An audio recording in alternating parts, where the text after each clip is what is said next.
사랑하는 여러분, 평안하셨습니까? 오늘 예배는 비대면 영상 예배로 그렇게 진행되겠습니다. 함께 기도하심으로 예배에 동참해 주시면 감사하겠습니다. 기도하겠습니다. 살아계신 하나님 아버지, 오늘 하나님 앞에 3일 밤 예배로 올려드리지만 함께 교우들이 모이지 못한 상황에서 하나님 비대면 영상 예배로 예배를 드립니다. 어느 곳에 있든지 우리의 마음을 함께 묶어주시고 하나님 앞에 예배할 때 주의 성령께서 우리를 다스려 하나님께는 영광 되는, 그리고 우리의 심령 속에는 하나님의 은혜가 넘쳐나는 복된 예배가 되게 해 주옵소서. 예수님의 귀하신 이름으로 간절히 기도드리옵나이다. 아멘. 우리 함께 찬송가 361장을 다 함께 찬양하겠습니다.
말씀을 나누겠습니다. 비대면 예배가 목요일까지 그렇게 계속적으로 진행이 됩니다. 지난 9월 1일부터 내일 10일까지 그렇게 진행되는데 여러분 오늘 예배까지만 우리가 비대면 했으면 얼마나 좋겠습니까? 그러나 앞으로 어떤 일이 벌어질지 예측할 수 없습니다. 늘 교회 공지사항에 여러분 잘 주목해 주시고 함께 그렇게 동참해 주시기를 바라고, 어수속히 비대면 예배가 끝나고 함께 모여서 예배할 수 있도록 여러분 기도해 주시기를 부탁을 드립니다. 주보에 광고가 났습니다마는 새벽 예배 시간은 주일까지 비대면 예배로 토요일까지 하겠습니다 하고, 주일 새벽 예배를 재개하는 걸로 그렇게 일단 하겠습니다. 내일과 토요일까지는 각자 가정에서 새벽 예배 들으시고, 주일 16일 주일 예배 때는 우리가 함께 예배할 수 있도록 그렇게 하면 좋겠습니다. 예절히 말씀을 함께 나누어 보겠습니다. 수요일마다 제가 설교할 때 믿음의 사람의 기도라고 하는 큰 주제를 가지고 믿음의 사람이 어떻게 기도했던가, 그들의 기도에 실제 모범 사례를 말씀을 통해 함께 나누어 보고 있습니다. 오늘은 야곱이라고 하는 사람의 기도를 우리가 살펴보면서 하나님 앞에 은혜와 교훈을 받기를 원합니다. 여러분, 이런 말이 있습니다. 기도가 살 길이다. 즉 기도가 사는 방법이다. 그런 표현이죠. 오늘 본문은 여러분 잘 아시는 것처럼 야곱의 인생의 위기 상황이지요. 그가 20년 만에 이제 자기 고향으로 돌아가는데 금이 환영을 받아도 부족한 상황입니다만은, 그럼에도 불구하고 그 형 에서가 군사 400을 거느리고 자기에게 원수가 풀려고 지금 마주 달려오고 있다는 긴박한 소식을 듣습니다. 야곱은 그 형 에서의 마음을 풀기 위해서 5대로 자기의 재산을 나누어서 계속 형에게 소위 선물을 공세하면서 화해를 요청을 하게 되죠. 선물을 다 보내고 난 다음에 야곱이 홀로 남아서 이제 하나님을 만나게 되는, 그리고 하나님과 씨름하듯이 간절히 기도하는 소위 야복 강가의 야곱의 기도, 그 기도의 결과를 이미 우리가 다 알고 있는 것처럼 형과 화해하게 되어지는 멋진 반전의 드라마가 이루어나는 그 장면이 바로 창세기 32장이지요. 야곱의 인생에 있어서 정말 잊을 수 없는 그런 중요한 순간이 아닐 수가 없습니다. 여러분, 위기를 만날 때 대처하는 사람들의 유형을 크게 3가지로 그렇게 나누어서 설명하곤 합니다. 그 첫 번째 유형은 바로 포기형입니다. 즉 어떤 일을 만나면, 문제를 만나고 긴급한 상황을 만나면 야 이제 끝났다 그러고는 아무것도 하지 못한 채로 인생을 마감해버리는 소위 포기형이 있습니다. 두 번째는 이것이 내 운명이로구나 하고 그것을 받아들이는 순응형이 있지요. 마지막 3번째는 소위 정복 혹은 극복하는 형태입니다. 대다수가 포기하거나 순종합니다마는 이 극복하는 사람은 그렇게 많지 않습니다. 하지만 성도인 우리는 극복하는 사람, 정복하는 사람이 되어져야 합니다. 여러분, 우리 옛날 속담에 하늘이 무너져도 솟아날 구멍이 있다라고 하는 말씀처럼 400명의 군사가 온다 할지라도 살 길이 있다 하는 것을 우리는 교훈 삼아 봐야 할 것입니다.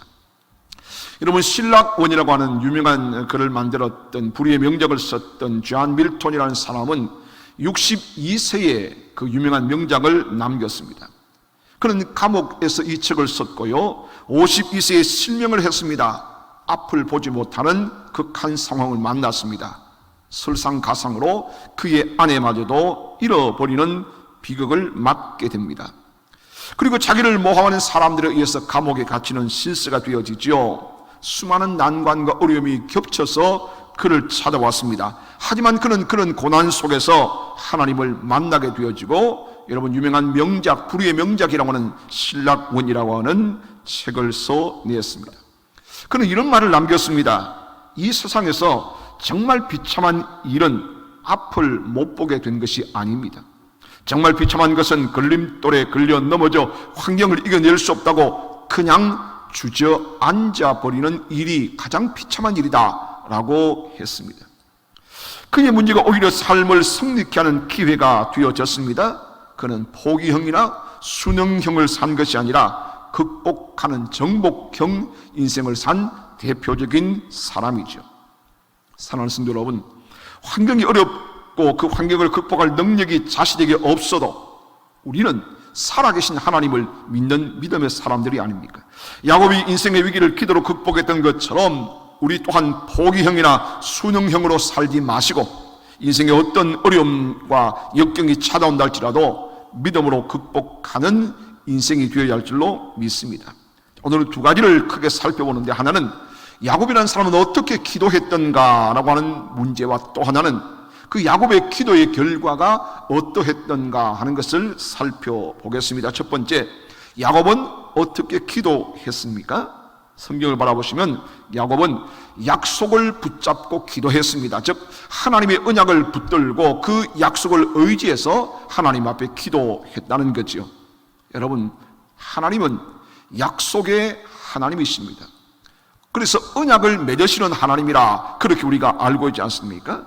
우리가 하나님의 약속을 붙잡고 기도하면 하나님은 우리 앞에서는, 그 약속을 가진 사람 앞에서는 무지하게 약해지는 것을 우리는 성경 여러 곳에서 찾아볼 수가 있습니다.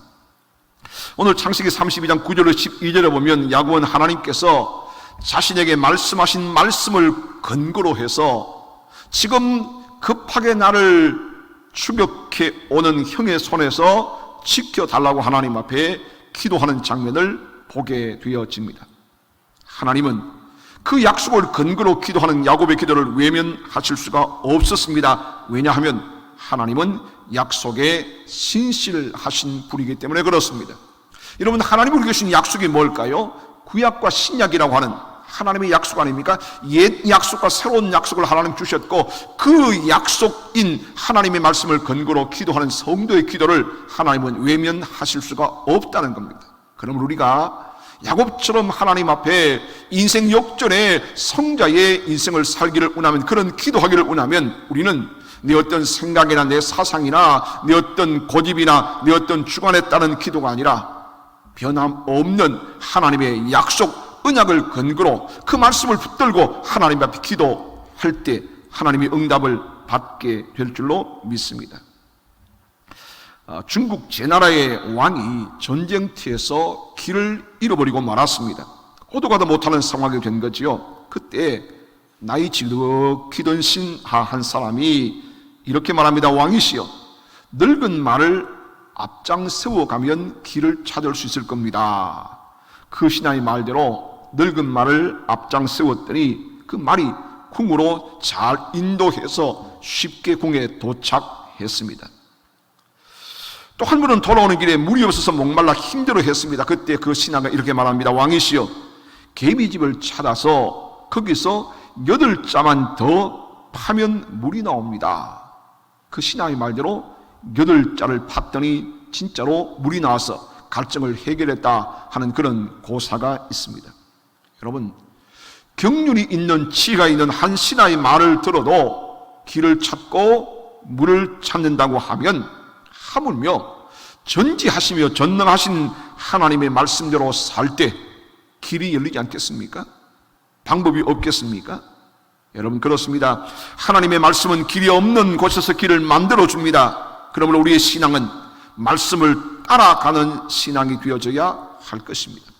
이스라엘 백성들이 가나안 땅을 행진할 때 그들은 저 앞서가는 거의 한 200규빗 앞장서서 어깨에 메고 가는 하나님의 법궤를 응시하고 따라갔다. 성경 그렇게 기록하고 있습니다. 그 법궤가 뭐예요? 바로 하나님의 말씀을 상징하는 겁니다. 그렇습니다. 우리도 기도의 능력자가 되어지고 인생의 성자가 되어지려고 하면 말씀을 따라가야 합니다. 말씀을 붙잡아야 합니다. 그리고 말씀을 의지해서 하나님께 기도해야 합니다. 두 번째, 야곱은 할 일을 하면서 기도를 병행했습니다. 기도와 그의 할 일을 결코 분리시키지 않았다는 겁니다. 야곱은 기도한 후에 형의 마음을 움직이기 위해서 형에게 선물을 보내지 않습니까? 야곱은 형의 칼이 두려워 지혜롭고 예절 바르고 품위 있고 설득력 있게 말하는 몇 사람을 골라서 형에게 보내면서 이렇게 말하게 했습니다. 주의 종 야곱이 외가에서 20년 살다가 이제 고향으로 오니 형님의 은혜를 잊기 원합니다. 여러분, 이 에스는 그럼에도 불구하고 말 한마디 없이 칼을 찬 군사 400을 거느리고 오고 있지 않습니까? 한 발 더 앞서 달려온 야곱의 종들이 말합니다. 주인님 큰일 났습니다. 주인님 형께서 400의 군사를 데리고 오고 있습니다. 그 400명은 사냥꾼이고 싸움에 능한 사람들입니다. 종들에게 보고를 받은 야곱은 신속히 재산을 두 때로 나누이죠. 형이 한 때를 치면 한 때는 피하리라 하고는 하나님 앞에 나와 약속의 말씀을 붙들고 기도하고 그 기도를 마친 다음에 내가 뭘 해야 되지? 형의 칼에서 살아남는 길이 뭘까? 생각하다가 예물을 준비하자. 그리고는 살찌고 윤택하고 기름진 것들 중에서 암염소 200마리, 순염소 20마리, 암양 200마리, 순양 20마리, 전나는 약대 30마리 새끼들, 암소, 황소, 암나귀 새끼 등등 해서 약대까지 포함해서 많은 그 떼를 5대로 나누어 종들에게 나누어 앞서 보냅니다. 여러분, 어떤 신학자가 계산을 했는데 그 행렬이 장량 얼마냐 하면 적어도 2km 이상이 된다라고 합니다. 선물의 길이만 2km 이상 되는 정말 역사상 전무후무한 그런 선물 행렬이 이어지고 있습니다. 에서가 그걸 보고 당신들은 누구냐? 어디로 가는 거냐? 이게 뭐냐? 라고 물으면 저기는 야곱의 종들입니다. 이 모든 때는 야곱께서 형님께 바치는 예물입니다. 그렇게 대답하도록 시켰죠. 그렇게 에서가 예물을 5번이나 받으면 이놈 내 칼 맛 좀 봐야지 라고 20년간 칼을 배려왔던 그 형의 마음이 봄눈 녹듯이 녹지 않을 것인가 하는 생각을 하게 된 거죠. 여러분, 잠언 21장 14절 말씀에 보면 선물은 노를 쉬게 하고 맹렬한 분을 그치게 한다 라는 말씀이 있습니다. 물론 하나님께서 야곱을 도와주시고 야곱의 기도를 들어주셔서 형 에서가 야곱을 죽이지 못하게 하나님이 막으셨습니다. 하지만 예물의 영향력도 무시할 수 없다 하는 것을 우리는 발견하게 됐죠. 보통 이 부분을 우리는 이렇게 해석해 오지 않습니까? 야곱의 인간적인 꾀, 수단, 방법 그렇게 생각했는데 말씀을 다른 각도로 쭉 읽어보다 보니 야곱이 이렇게 때를 나눠서 형들에게 보낸 것은 야곱의 잔꾀가 아니라 하나님이 기도한 야곱에게 주셨던 지혜의 산물이구나 라는 사실을 깨닫게 된 거죠. 그저 기도만 하고 앉아있는 것이 아니고 그저 일만 하고 앉아있는 것이 아니라 기도와 사역을 함께 병행하게 만드신 하나님의 솜씨를 보게 되는 거죠. 여러분, 그렇습니다. 무엇이든지 극단적인 것은, 한쪽으로 치우치는 것은 좋지 않습니다. 어떤 사람은 아무 일도 하지 않고 기도만 하는 사람이 있는데 그것 극단적인 방법이죠. 또 어떤 사람은 기도는 하지 않고 일만 하는 사람이 있습니다. 이것도 양극단에 치우치는 것입니다. 이건 별로 바람직하지 않습니다. 여러분, 부모가 등록금과 용돈은 띄워줄 수 있지만 아무리 갑부랄지라도 공부는 대신해 줄 수 없습니다. 공부는 자신이 해야 하는 것처럼 우리가 기도하면 하나님이 반드시 도와주십니다. 하지만 우리가 해야 할 일이 있다 하는 것을 우리는 꼭 기억해야 할 것입니다. 하나님이 비전을 주셨고 그 비전을 이루게 하십니다. 하지만 우리는 그 비전을 붙들고 우리가 해야 할 노력과 우리의 수고의 땀방울이 거기에 포함되어져야 한다는 말씀이죠. 그러므로 예수 믿는 사람은 열심히 기도하셔야 합니다. 그리고 열심히 일하셔야 한다 하는 교훈을 우리는 이 본문에서 찾아볼 수 있습니다. 세 번째, 야곱은 간절하고 끈질기게 기도했습니다. 본문 24절로 26절을 보면 야곱이 기도하다가 주님을 만나게 됐죠. 야곱은 주님을 붙잡고 놓아주지 않습니다. 야곱은 밤이 새도록 씨름하듯이 결사적으로 기도했습니다. 야곱의 주님을 놓아주지 않으니 주님이 야곱의 허벅지 관절을 쳤다 그렇게 말합니다. 그래도 놓지 않습니다. 끝까지 붙들고 당신이 내게 축복하지 아니하면 나의 손 놓을 수 없습니다. 당신을 가게 할 수 없습니다 라고 말하게 됩니다. 결국 우리는 여기서 이스라엘이라고 하는 그런 이름을 얻게 되는 것을 보게 되는 거죠. 옛날 부흥 강사님들이 자주 말씀하셨던 말씀이 기억납니다. 소나무 뿌리 10개만 뽑으면 은혜 받고 능력 받고 은사 받는다, 그렇게 우리에게 가르쳤던 바가 있지 않습니까? 여러분, 소나무 뿌리를 뽑도록 기도하라는 말은 그만큼 간절하고도 결사적으로 끈질기게 기도하라는 말씀이 아닐까요? 우리는 기도에 너무 약할 때가 많습니다. 대충 기도합니다. 그저 기도하는 둥 마는 둥 하게 되어집니다. 응답 주시지 않아도 별로 부담스럽지 않을 만큼 우리는 기도하는 잘못된 기도에 우리의 자세를 우리는 버려야 할 것입니다. 다니엘은 새 이래를 작정하고 기도를 시작했습니다. 기도의 응답이 없습니다. 그런데 작정한 21일을 다 채웠습니다. 결국 하나님의 응답을 받았는데 언제 받았다고요? 20하루째 되는 날, 작정 마지막 날 하나님의 응답을 받았습니다. 여러분, 다니엘은 끈질긴 기도로 응답을 받았습니다. 그래서 우리는 새1의 기도 혹은 다니엘 기도라고 하는 이름으로 기도를 많이 하고 있지 않습니까? 여러분, 초등학교 운동의 하이라이트 중에 하나가 뭐냐 하면 양팀이 나누어서 소위 그 박을 터뜨리는, 그 주머니를 던져서 박을 터뜨리는 그런 경기가 하이라이트가 됩니다. 천군과 백군을 나누어서 모래주머니를 들고 수도 없이 던지다 보면 언젠가는 박이 퍽 하고 터지고 안에서 내용물이 쏟아지거나 그 어떤 아주 승리의 문구가 쏟아지는 것을 우리는 보게 됩니다. 한 번, 두 번 모래주머니 맞았다고 박이 터지지 않습니다. 그래도 끊임없이 계속해서 그 모래주머니를 열심히 아이들이 던지다 보면 결국 그 박을 둘러싸고 있는 종이가 찢어지기 시작하고 결국 박이 터지고 내용물이 쏟아지고 마는 겁니다. 그렇습니다. 이와 마찬가지로 기도도 우직하게 끈질기게 하다 보면 어느 순간 박이 터지듯이 하나님의 역사가 나타나는 때가 있습니다. 그러므로 우리의 기도 야곱처럼 끈질기고 지속적으로 간절하게 기도해야 합니다. 자, 그렇다면 야곱의 기도의 결과가 어떻습니까? 여러분, 기도하는 시간은 기적의 시간이라는 말이 있습니다. 예. 그 야곱의 기도는 첫 번째 하나님을 대면하는 그런 결과를 맞이했습니다. 여러분, 오늘 30절에 보면 야곱이 기도한 그 장소가 브니엘 그랬습니다. 브니엘. 이 브니엘이란 말은 하나님의 얼굴 그런 뜻을 갖고 있죠. 야곱은 그 야복나루에서 하나님 앞에 끊임없이 간절하게 기도한 결과 하나님을 대면하게 되어지는, 여러분, 인생이 하나님을 만나면 인생은 문제가 해결되고 맙니다. 기도 중에 하나님을 만나는 놀라운 역사, 야곱처럼 끈질기게 하나님께 기도하면 하나님 반드시 그 사람을 만나주시고 브니엘 같은 하나님의 은혜와 축복을 주실 줄로 믿습니다. 두 번째, 기도하는 사람은 하나님을 이기게 되는 결과를 맛보게 되는 겁니다. 28절에 보면 야곱의 이름의 계명 사건이 나오지 않습니까? 야곱을 야곱이라 부르지 않고 이스라엘이라고 그렇게 부릅니다. 여러분, 이 이스라엘이라고 하는 이름의 뜻은 잘 아시는 것처럼 하나님과 겨루어 이겼다라고 하는 뜻을 가지고 있습니다. 하나님과 겨루어 이겼다.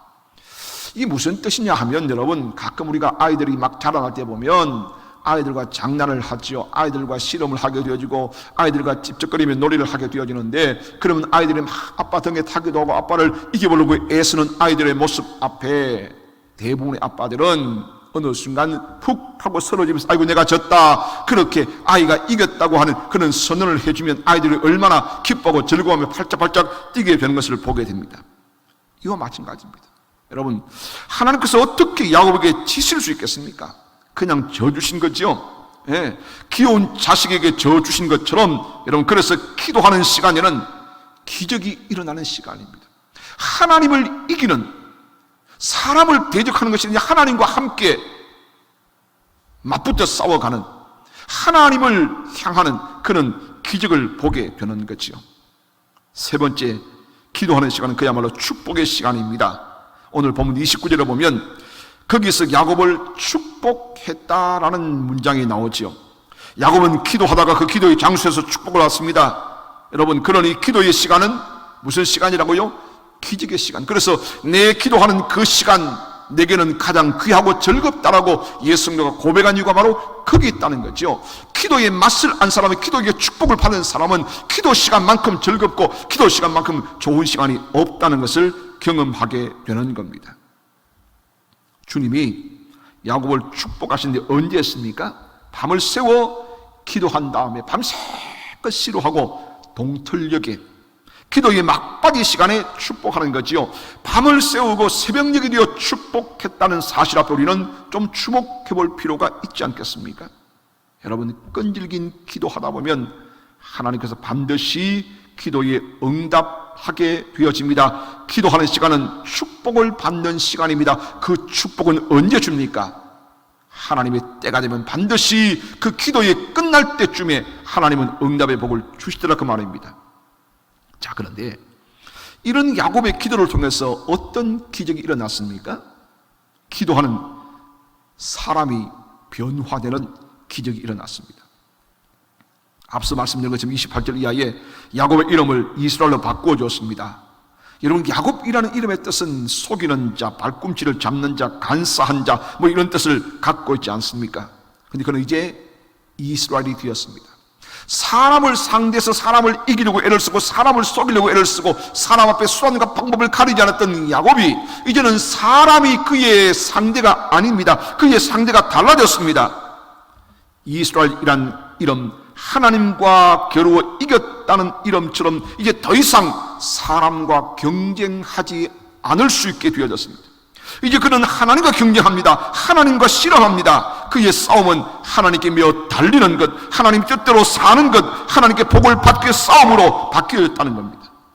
다른 사람들과 유치한 싸움에서 벗어나서 하나님을 바라보게 되는 그 기도가 바로 야복강 나루에서 야곱이 기도한 결과 주어진 하나님의 축복이라고 하는 사실을 우리가 눈여겨보아야 합니다. 여러분, 이 창세기 32장에 보면 형 에스가 무서워 가족들을 앞세우고 자기는 제일 뒤에 남지 않습니까? 그런데 여러분, 이스라엘로 변화된 33장에 보면 형 에스를 만날 때 가족을 뒤에 두고 자기가 앞서서 갑니다. 야곱이 기도하고 변화되었다는 사실 아닙니까? 여러분, 창세기 32장 10절 이하를 바라보시면 야곱이 자기 형 에서를 5번이나 주님이라고 주라고 부릅니다. 여러분 아시는 것처럼 야곱은 형의 에서의 주가 되기 위해서 형을 속이고 큰 아들의 명분을 사버리는, 장자의 명분을 취하는 그런 일을 했습니다. 야곱은 동생으로 태어난 것이 한 맺힌 사람 아닙니까? 간발의 차이로 동생이 되었으니까요. 그런 그가 기도한 다음에 변하기 시작했습니다. 형님을 20년 만에 만나자 형님을 주님으로 높이고 있습니다. 자기가 주가 되었던 인생이 다른 사람을 주님으로, 다른 사람을 주님처럼 그렇게 섬기고 높이는 인생으로 달라지게 되었다는 거죠. 여러분, 그렇습니다. 기도하는 사람, 기도하면 하나님을 만나게 되어지면 겸손해지고 자기를 낮추게 되는 것을 보게 됩니다. 창세기 33장 3절을 보시면 이 야곱이 에서 앞에서 7번 땅에 엎드려 절했다라는 표현이 있어요. 7번 절했다는 것은 완전히 자신을 꺾었다 그 말입니다. 철저히 낮아졌다는 겁니다. 야곱은 기도를 통해서 겸손하게 그의 인생이 변화되어졌습니다. 여러분, 야곱이 기도한 장소가 어디라고 그랬습니까? 야복강이라고 그랬습니다. 야복나루. 이 야복이라고 하는 뜻은 비운다 혹은 몽땅 쓸어버린다, 쏟아버린다, 그런 뜻을 가지고 있는 단어입니다. 야곱이 기도했던 이 야복나루 터는 지금까지 쌓아왔던 자기 인생을 철저히 비우는 장소였습니다. 야곱은 기도하다가 자기의 과거를 완전히 벗어버린 겁니다. 비워버렸습니다. 야곱이 변화한 겁니다. 사람이 변화되면 하나님의 역사는 달라집니다. 하나님 주시는 은혜도 달라지고 하나님 주시는 복도 격상되어집니다.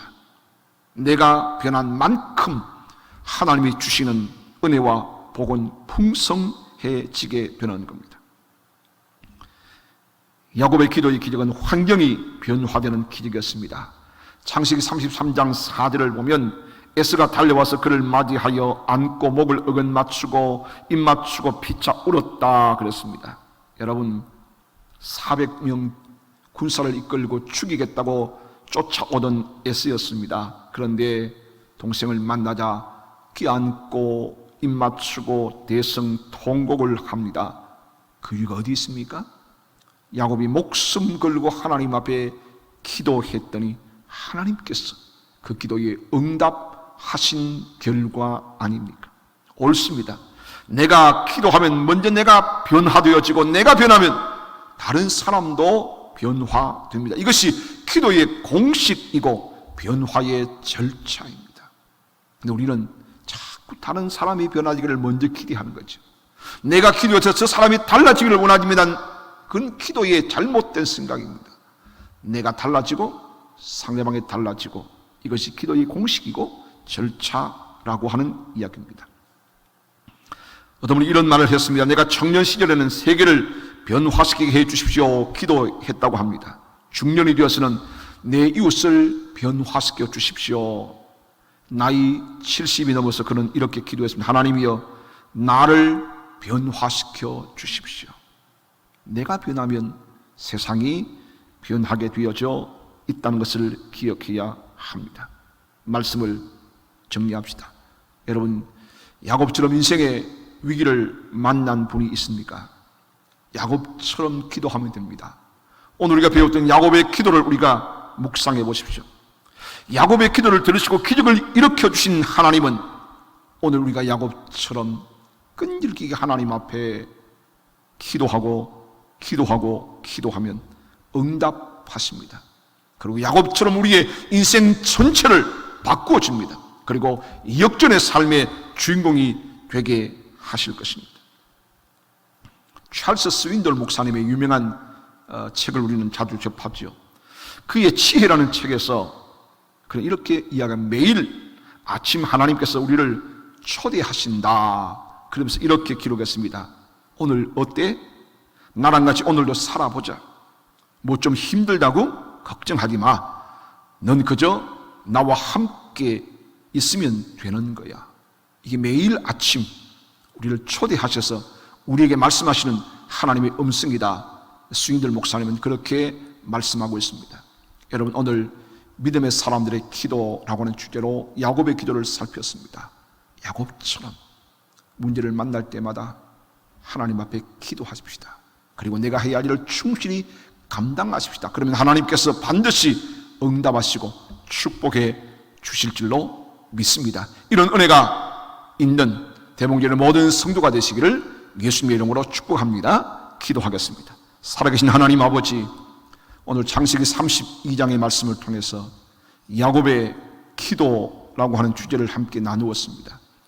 야뽕나루의 야곱의 기도, 비록 환도뼈는 위골되어 절었지만 브니엘이라고 하는 이스라엘이라고 하는 하나님의 축복과 은혜를 받지 않았습니까?